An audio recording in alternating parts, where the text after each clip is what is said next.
এরপর যে বিষয়টা হলো দেখো এনো তারা বইয়া বইয়া আবার খাইও লাইতেছে আমারও ফালাইয়া। নো সরি গাইস, আমি কিন্তু আগেই খাইয়ে লাইছিলাম।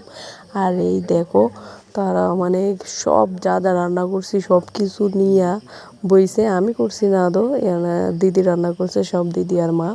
আর আমরা সবাই খাচ্ছিলাম।